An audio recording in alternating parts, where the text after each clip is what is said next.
어떤 사람이 밭에 나와서 풀을 베다가 잠시 일을 멈추더니 두리번거리면서 무엇인가를 찾기 시작합니다. 그는 숫돌을 찾더니 쓱싹쓱싹 낫을 갈기 시작했습니다. 베야 할 풀이 아직도 많이 남았고 서둘러서 일을 끝마쳐야 하는데 콧노래까지 부르면서 한가롭게 낫을 갈았습니다. 하지만 낫을 다 갈고 난 후에는 그보다 훨씬 많은 풀을 벨 수가 있었습니다. 오늘 우리가 사는 세상에는 짧은 시간에 최대한 많은 일을 하는 것을 중요하게 생각합니다. 이런 것을 가리켜서 생산성이라고 말합니다. 생산성이 좋아야 한다는 것입니다. 그렇게 본다면은 열심히 풀을 베다 말고 낫을 가는 것은 얼핏 보기에는 생산성을 떨어뜨리는 것처럼 여겨집니다. 하지만 그 결과는 오히려 더 나은 것을 얻게 해 주는 것입니다. 이처럼 우리 신앙생활은 실용적인 가치를 따지지 않습니다. 실용적인 가치를 따진다면은 지금 우리는 이 시간에 우리 자신에게 더 많은 이익이 되는 일을 할 수 있습니다. 가족들과 여행을 간다든지, 오랜만에 늦잠을 자거나 휴식하는 시간을 가진다든지, 미루어둔 집안일을 한다거나, 그러면 그 시간에 다른 일을 할 수 있으니까. 또 더 많은 건물수당을 받기 위해서 출근을 할 수도 있을 것입니다. 그러나 우리가 이 모든 일을 기로하고 교회에 와서 예배를 드리는 것은 그 어떤 것보다도 중요한 한 가지, 하나님을 만나기 위해서입니다. 오늘도 우리는 교회에 나오지 못할 수많은 이유들이 있었을 것입니다. 또 그런 이유가 늘 일어나기 마련이죠. 하지만 우리는 단 한 가지 이유 때문에 이 자리에 있습니다. 하나님을 만나는 것이 우리가 살아가는데 가장 중요한 일이기 때문입니다. 함께 읽으신 말씀 1절에 사람이 내게 말하기를 여호와의 집에 올라가자 할 때 내가 기뻐하였도다 하고 말씀했습니다. 이 사람이 살면서 어떤 소식을 기다려요. 어떤 말을 기다립니다. 그것은 그 사람에게 굉장히 기쁜 소식인데 여호와의 집에 올라가자, 하나님을 예배하러 가자는 그 소식을 그는 기다리고 있었다는 것입니다.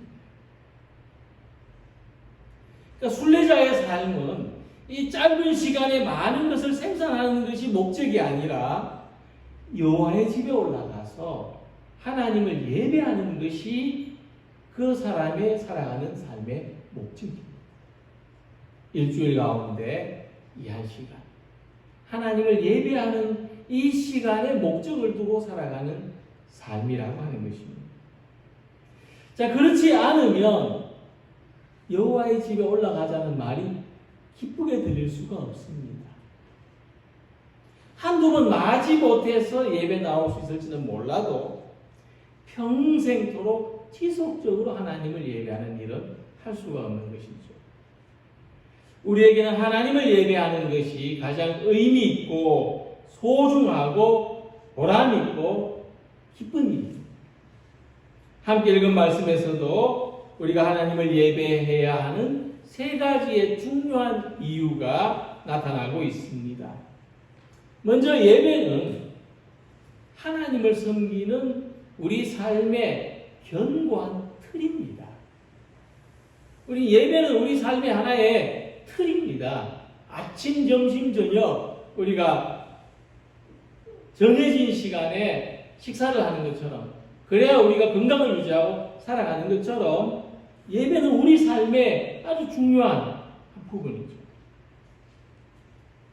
길거리에서 붕어빵을 파는 곳을 보면 붕어 모양으로 생긴 그 빵 틀에 밀가루 반죽을 붓고 또 팥이나 크림으로 만든 앙금을 넣고 또 그 위에 밀가루 반죽을 채우고 이리저리 뒤집으면은 물고기 모양으로 생긴 빵이 완성되는 것을 볼 수 있습니다.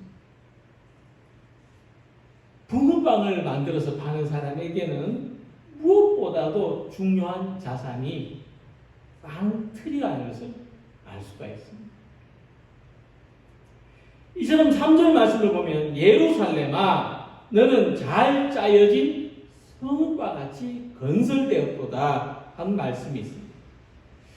순례자가 예루살렘에 당도했을 때 어떤 느낌을 받았느냐 하면은 이 예루살렘은 벽돌 하나하나를 가지고 전체 벽을 쌓은 곳입니다. 성전을 지었습니다. 벽돌 한 장 한 장을 바라보는 그 마음. 우리가 성전에 들어올 때, 이 예배당을 바라볼 때, 벽돌 한 장 한 장을 바라보는 마음이 있으시기를 소망합니다. 이 벽돌 한 장 한 장이 틀에 짜여져서 도시를 이루고 성전이 건설된 것처럼 예배는 우리 삶의 벽돌을 하나하나 한 장 한 장 견고하게 쌓아 올라가는 것과 같습니다. 어릴 때부터 예배라는 벽돌을 한 장 한 장 쌓아 올라가는 삶. 바로 우리 삶이 하나님의 나라라고 하는 전체의 틀 속에 핵심적인 재료가 되는 것입니다. 하나님 나라의 아주 소중한 사람으로 우리가 준비되어져 가는 것입니다. 그래서 예배는 우리 삶에서 가장 가치 있는 이 하나님을 경외하는 것을 고백하는 것입니다. 모든 만물을 의와 사랑으로 다스리시는 하나님을 지극히 높여드리는 것. 오직 하나님께 영광을 돌리는 것이 예배입니다. 그래서 이사야 선지자는 우리가 하나님을 경외하는 것이 우리의 보배라고 말씀합니다.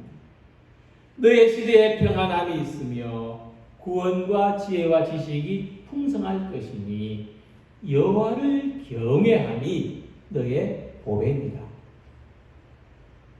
하나님을 경외하는 것만큼 귀중한 것이 없습니다. 평안과 구원, 지혜와 지식의 풍성함을 더해서 받는 길입니다. 그래서 하나님을 경외하는 마음은 다 우리가 하나님을 경외하죠. 그런데 속으로만 품고 있을 것이 아니라 우리의 시간, 정성, 노력을 다하는 예배가 귀한 것입니다. 예배는 우리가 하나님을 사랑하는 방법입니다. 우리는 예배를 통해서 하나님을 만날 수 있고 하나님을 사랑하는 마음이 우리에게 보배요 가장 귀중한 자산이 되는 것입니다. 하나님 사랑하는 마음을 우리의 삶에 가장 귀중한 자산으로 품고 살아가시는 성도님들이 되시기를 바랍니다. 자, 우리 삶은 건축가의 손에 들린 벽돌 한 장과 같습니다. 벽돌 한 장으로 무엇을 할 수 있을까요? 벽돌 한 장으로 할 수 있는 일은 많지 않습니다. 그래서 우리 삶은 아직 완성되지 못한 이 벽돌 한 장, 조각과 같습니다. 하지만 슬프고 아프고 이 힘들고 괴로운 삶의 조각들이 모여서 하나님을 예배하는 그 기쁨과 감격으로 다듬어져야 하는 것입니다. 그것이 예배입니다. 우리의 삶에 저 한 장 한 장마다 슬픔, 아픔, 분노, 고통, 괴로움, 또 기쁨, 감사 이런 조각조각들이지만은 함께 모여서 완성을 향하여 나가는 그 우리 삶의 틀이 예배인 것이죠. 그래서 예배는 함께 완성되어 가는 삶입니다. 예배가 빠진 삶은 붕어빵을 만들고자 하는데 틀이 없는 거하고 같습니다. 예배라는 틀이 없으면 우리가 어떤 아무리 좋은 자산을 많이 가지고 있을지라도 예배라는 틀이 없으면 그 모든 것이 뒤죽박죽일 수밖에 없습니다. 가치관도, 정신세계도, 물질적인 자산도, 삶의 질서도 막 섞여가지고 엉망이 되어버려요. 모양이 안 나옵니다. 모양이 안 나와요. 우리 인생 자체가 예배를 통해서 완성되어 간다는 것입니다. 우리 성도 여러분들의 삶도 예배를 통해서 완성되어 가시기를 축복합니다. 그래서 순례자는 이 성전의 벽돌 하나하나를 보면서 이 벽돌 하나하나가 모이고 쌓여서 예루살렘 성이 된 것처럼 우리의 삶이 바로 이 하나님을 향한 예배를 통해서 견고해진다는 것을 통찰하고 있습니다. 우리의 삶이 조각났을 때, 큰 충격을 받아서 터지고 깨졌을 때, 어지러울 때, 우리의 삶을 다시 정돈하고 싶을 때 제일 먼저 예배를 회복하시기 바랍니다. 예배의 기쁨, 예배의 감격, 예배의 충만함으로 견고하게 쌓아 올려지는 우리 성도님들의 삶이 되시기를 소망합니다. 오늘 이 예배가 우리 모든 삶을 통합해주고 하나의 완성된 작품으로 성장하게 해주는 내 삶의 중심, 견고한 틀로 받아들여지시기를 소망합니다. 둘째로 예배는 하나님과의 관계를 형성해 줍니다. 자, 우리 삶에는 많은 관계들이 있습니다. 그리고 그 관계를 유지하기 위해서 관계를 맺는 대상과 여러 가지의 그 모양과 방법들로 함께 합니다. 기쁘게 교제하는 관계들도 있지만은 기쁘지 않지만 나지 못해서 또 관계하는 모임도 있습니다. 자, 그럼에도 불구하고 우리가 이와 같은 관계 속에서 관계를 유지하면서 살아가는 것은 우리는 이 관계 속에 있을 때 안전함을 느끼거나 소속감을 느끼기 때문이죠. 그래서 우리가 살아가는데 관계는 이렇게 중요합니다. 무 자르듯이 잘라버릴 수 없는 것이죠. 무엇보다도 예배는 하나님과의 관계를 형성합니다. 우린 예배를 드림으로써 내가 하나님과 관계 있는 존재구나. 그렇게 살아가고 어쩌다가 예배 왔을 때에도 그렇게 느끼는 것은 물론이지만은 또 우리가 매번 예배를 드릴 때라도 우린 예배를 드리면서 내가 하나님과의 관계가 있다는 것을 확인하는 것이죠. 4절에 말씀하기를 여호와의 지파들이 여호와의 이름에 감사하려고 이스라엘의 전례대로 거리로 올라가는도다 라고 했습니다. 자, 여기서 두 가지 관계가 나오죠. 하나는 지파들끼리의 관계입니다. 곧 우리가 세상에서 하는 어떤 사람들과의 관계라고 할 수 있겠죠. 또 다른 하나의 관계는 하나님과의 관계입니다. 그리고 이스라엘을 보면 이 지파들과의 관계는 하나님과의 관계 아래에 있습니다. 거기에 묶여 있습니다. 예속되어 있습니다. 잘 아시는 것처럼 이스라엘에는 12지파가 있었죠. 12지파가 있습니다. 근데 이 12지파는 야곱의 아들들로부터 유래가 됐습니다. 야곱의 아들들 이름을 따서 유래된 지파인데 역사를 보면은 이 12지파들 사이가 다 관계가 좋았던 게 아닙니다. 크고 작은 갈등들이 있었죠. 그들은 서로 경쟁하고 분열되고 심지어 전쟁을 하기도 했습니다. 그러나 하나님을 예배하는 데 있어서는 12지파가 통합된 관계를 유지했습니다. 그렇게 본다면, 어떻게 본다면 예배는 이스라엘의 어떤 12지파를 통합하는 데도 굉장히 중요한 요소였다는 것이죠. 바로 그것이 여호와의 지파들이라는 표현입니다. 그들은 서로 경쟁하고 다투고 갈등하고 전쟁했지만 각 지파는 하나님께 속해 있습니다. 여호와의 지파들이었습니다. 그래서 본문은 이 여호와의 이름 아래에서 하나가 된 지파들이 감사하기 위하여 평소에는 다투고 싸우고 갈등하고 시기하고 원망했지만 그 12지파가 전례를 따라 성전에 올라가는 모습 얼마나 평화롭고 얼마나 이상적입니까? 예배 드릴 때처럼만 살 수 있다면 우리 삶의 소망이 아닙니까? 예배 드릴 때처럼만 살 수 있다면. 그래서 이 말씀을 보면 이스라엘이 추구했던 가장 이상적인 공동체는 하나님을 예배하기 위하여 하나가 되는 모습이라고 할 수 있습니다. 예배를 통해서 그들은 하나님의 말씀을 듣고 하나님의 말씀 앞에서 그들 스스로를 내려놓고 연합하는 모습을 이루어갔던 것이죠. 그래서 교회는 예배하는 공동체입니다. 우리는 예배를 통해서 하나님과 관계를 맺는데 이 관계가 또 우리가 다른 사람들과 맺는 관계들을 결정하는 것이죠. 예배에서 은혜를 받으면 우리는 메인 관계를 푸는 사람이 될 수도 있습니다. 예배를 통해서 하나님을 만나면 우리는 갈등의 관계를 해소해 나가는 사람이 될 수가 있습니다.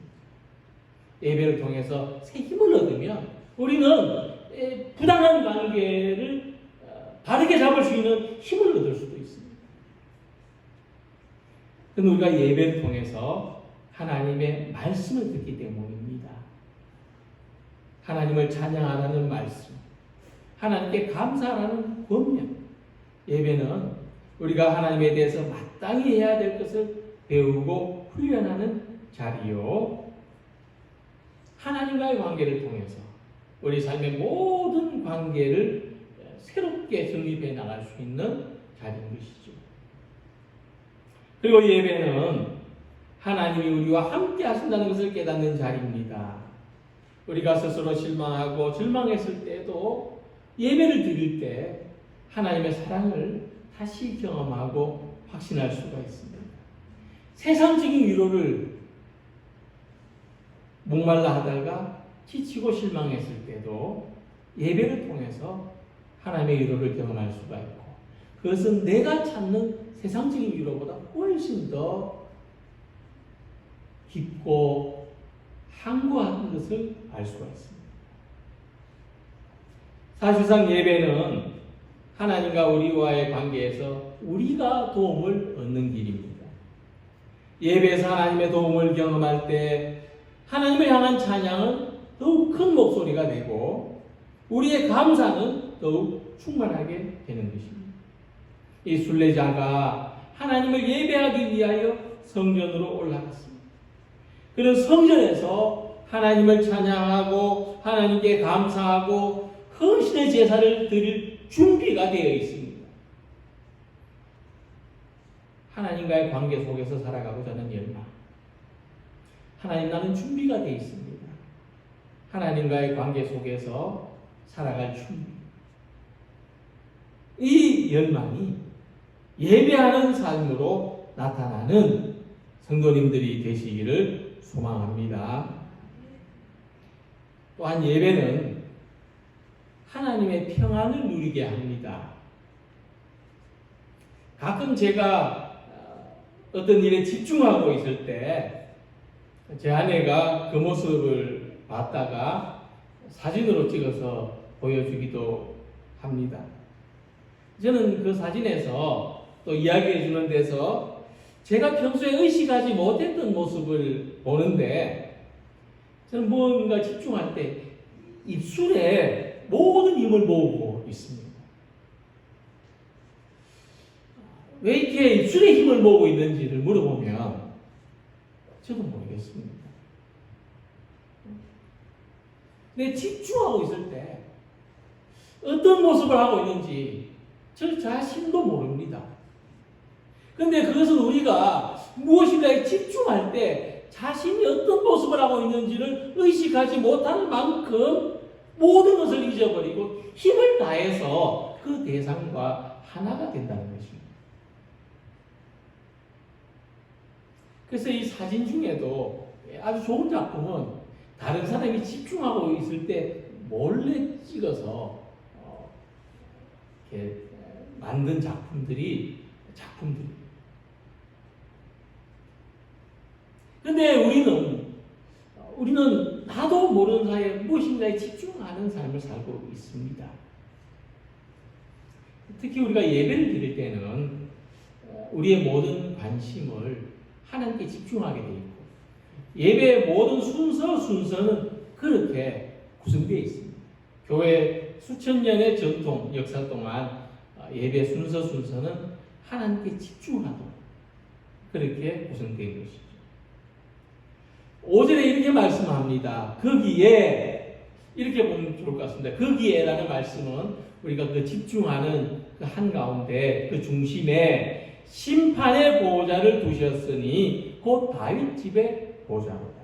무슨 말씀이냐 하면은 예배를 드리는 동안 우리는 무엇보다도 하나님의 판결, 하나님의 결정, 하나님의 보호자에서 우리에게 주시는 말씀, 곧 하나님의 판결과 결정을 기다린다는 것입니다. 오늘 우리가 의식하지 못했을지라도 오늘 예배를 통해서 우리에게 주시는 하나님의 판결, 하나님의 결정이 우리 성도님들에게 전해지시기를 소망합니다. 자, 이게 무슨 말씀이냐 하면은 하나님은 예배 가운데서 우리의 모든 복잡하고 어지러운 상황을 정리해 주십니다. 통제할 수 없는 우리 삶의 모든 상황을 바로 잡아 주십니다. 그러나 우리가 아무리 예배에 집중한다 해도 한두 시간 예배를 드림으로써 이 한 주 또는 오랫동안 누적되어 우리 모든 복잡하고 어려운 상황에서 안정과 평안을 누리기는 어려울 것입니다. 그러나 분명한 것은 우리가 예배가 아니면 하나님의 결정, 하나님의 판결을 경험할 수가 없고, 이 하나님의 결정이 우리 삶을 마침내 평안하고 형통하게 인도해 주신다는 것입니다. 그래서 우리 성도님들이 신앙생활 하시는 것을 지켜보면은 참 혼란하고 복잡하고 어려운 상황에서도 예배를 통해서 자기 삶이 질서 있게 되어지고 안정되어 가고 하나님께서 인도해 주시는 방향으로 나아가는 것을 많이 목격하고 있습니다. 이같이 하나님은 우리 삶의 평안과 형통을 결정해 주십니다. 평안은 뭐냐 하면 하나님의 뜻이 내 안에서 이루어질 때 하나님의 뜻을 내가 받아들이고 그렇게 내가 수용할 때 부족함이 없는 상태입니다. 하나님의 뜻을 받아들였는데 부족함이 없어요. 굉장히 경험해 보신 분들 알 겁니다. 하나님의 뜻을 받아들이는 것은 굉장히 힘든 일인데요. 힘들고 어려운 일인데 그것을 받아들였는데도 아쉽지 않고 부족함이 없음을 경험하게 된다는 것이죠. 그것이 평안입니다. 평안은 그렇게 우리에게 임한다는 것을 생각하시면 좋겠습니다. 형통은 뭐냐 하면 하나님의 뜻을 알고 하나님이 함께 하신다는 믿음이 있으면 이 삶이 느긋해지고 여유가 생기는 것이 형통입니다. 그러면 운전기사에게 맡기고 편안히 잠을 잘 수 있는 것과 같은 거죠. 우리 삶의 형통이라는 것은 그런 겁니다. 우리가 예배 드릴 때 하나님은 우리 삶이 평안하고 형통하게 될 것을 확증해 주신다. 결정해 주시고 심판해 주신다. 이런 말씀입니다. 문학의 거장이었던 톨스토이도 말년에는 하나님을 예배하면서 내면의 평안을 느끼는 사람이 됐습니다. 굉장히 역설적이지 않습니까? 그가 쓴 글이 얼마나 많은 사람에게 삶의 감동과 평안을 느끼게 해줬습니까? 하지만 그는 하나님을 예배할 때 자신이 진정한 평안을 누리는 사람이 된 것입니다. 내 사전에 불가능이 없다고 말했던 나폴레옹조차도 말년에 자기 삶에 가장 행복했던 순간을 회고할 때 모든 것을 내려놓고 하나님을 예배했던 그 순간이 가장 행복했다고 말했습니다.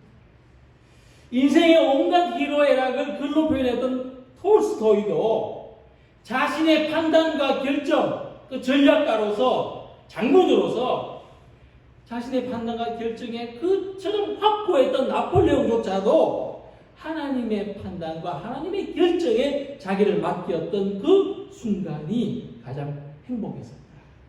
가장 평안했다고 고백한 것입니다. 그러므로 하나님은 우리의 삶을 판단하실 뿐만 아니라 결정하십니다. 하나님의 결정은 우리 삶이 평안하라는 것이고 형통하라는 것입니다. 그래서 예배는 우리의 삶을 평안하게 살아가라, 형통하게 지내라고 하시는 하나님의 명령이요, 하나님의 진리요, 하나님의 결정인 것입니다. 오늘도 예배를 통해서 평안과 형통의 삶을 살아가는 우리의 삶을 그 방향으로 나아가게 하는 성도님들이 되시기를 바랍니다. 인류 최초로 이 에베레스트 산 정상에 오른 영국의 유명한 등산가 조지 멜러리에게 사람들이 질문했습니다. 아니, 산에 오르는 것이 그렇게 힘들고 어려운데 목숨까지 담보해야 하는데 왜 그렇게 힘든 등산을 계속 하십니까? 아니, 정상에 올라가서 막 야호하고 좋겠지만 또 내려와야 하는데 뭐하러 힘들게 올라갑니까? 이런 질문에 멜러디는 이렇게 대답했습니다. 산이 거기에 있기 때문에 오릅니다. 자, 이 말은요, 등산가들의 철학처럼 새겨졌습니다. 그래서 우리 주변에 진짜 등산을 즐기는 사람들한테 이런 질문을 하면은 똑같은 대답을 얻을 때가 많아요. 산이 거기 있기 때문에 올라갑니다. 그래서 진정한 산악인은 등산한다는 말을 쓰지 않습니다. 입산한다. 그렇게 말합니다. 입산한다. 뭐냐면 그것은 등산은 그냥 올라갔다 내려오는 어떤 정복하는 그런 것과 같은 산행이지만 입산은 수행이다. 수행. 그 속에 창조주의 손길, 우리 믿는 사람들은 특히나 하나님의 손길을 느낄 수 있는 그 영성의 시간, 수행의 시간이라는 겁니다. 저도 얼마 전에 등산을 하고 왔는데 낮은 산이라고 생각하고 갔다가 아주 힘들게 내려왔던 기억이 납니다. 근데 등산하는 내내 산이 거기에 있기 때문에 오른다는 말을 곰곰이 생각했는데 잘 이해할 수 없었습니다. 왜 보통 등산을 한다면은 운동을 위해서, 경치를 구경하기 위해서, 또 요즘 같은 때는 이 알밤이나 도토리를 줍기 위해서 이런 어떤 실용적인 목적이 포함되어야 되지 않을까, 그런 생각을 하기 때문이죠. 그래서 저는 어쩌다가 한번 등산하는 사람이지 산이 거기에 있기 때문에 올라가는 등반간 산악인은 못 된다고 생각을 합니다. 차이죠. 관점의 차이입니다. 같이 산에 오르는데 어떤 마음으로 오르냐의 차이죠. 우리는 예배자로 이 자리에 있습니다. 우리 성도님들은 예배자입니다. 예배자는 하나님을 예배하는 사람이죠. 예배를 삶의 최고의 가치로 여기는 사람. 한 주의 시작을 예배로 하는 사람입니다. 무엇을 시작하더라도 새 집에, 또 새로운 일, 또 새로운 만남, 모든 것을 다 예배로 시작하는 사람.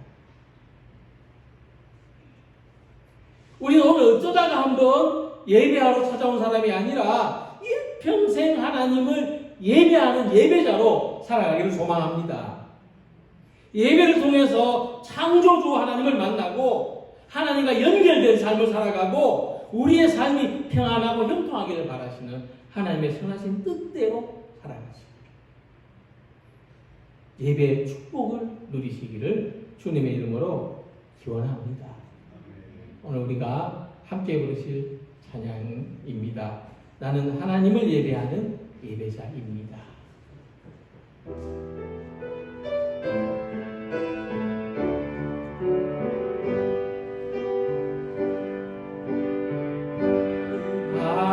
하나님을 예배하는 예배자입니다.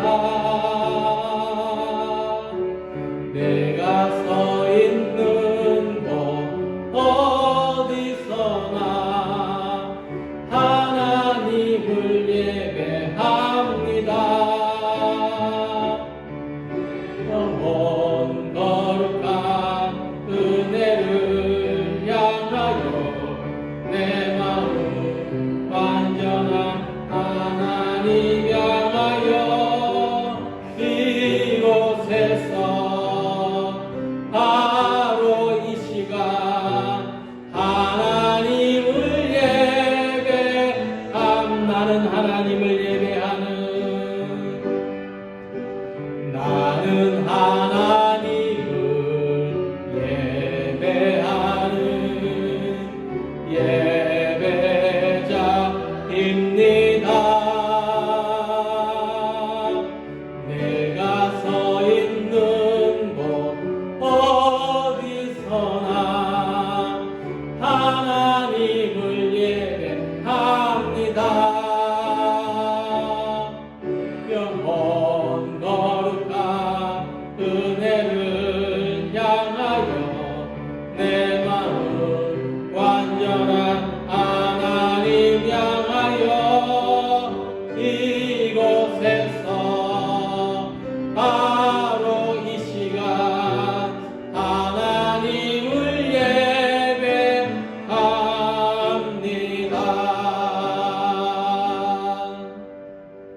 기도하겠습니다.